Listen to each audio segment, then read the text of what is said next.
Two new rulings from the state Supreme Court have racial justice advocates worried. Last year, for the first time, the court overturned a conviction because of racial bias during jury selection. It was a case from right here in Wake County, but just days ago, the court denied similar appeals in two other cases. WRAL state government reporter Will Doran has been covering this issue. He joins us now. Will, is the court backtracking on issues of racism in the justice system? So there's a big debate over whether there is any racism in the justice system. Democrats will tell you it's a real problem, but Republicans say no, justice is blind. And with these recent rulings, that's exactly how the votes have come down. We've seen the Democratic justices say prosecutors should stop keeping black people off of juries, but the Republican justices are sticking up for prosecutors. It's interesting. Usually when you hear about systemic racism in the justice system, we're talking about it from the conviction side, but the other side a little different. So why is this only a debate now? Hasn't this issue come up before?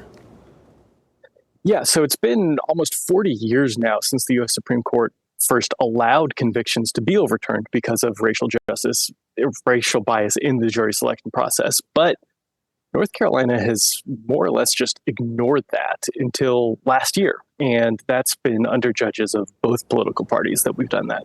And so what change was there in North Carolina that's led to all of this? Well, it dates at least in part back to the Black Lives Matter protests in 2020. At the time, the Supreme Court Chief Justice was Cheri Beasley, a black woman. And during those protests, she shocked a lot of people, frankly, by giving a speech that publicly acknowledged systemic racism in the courts. And it was really only after that that we saw this first of its kind ruling, for example, on bias in juries. But at the same time, that also led to Republicans spending millions of dollars on ads that painted Democratic judges as being soft on crime. And that really resonated with voters. The GOP swept the judicial elections in both 2020 and 2022, putting them in power of the courts here. And that's where we are right now. And so I question, what's exactly next?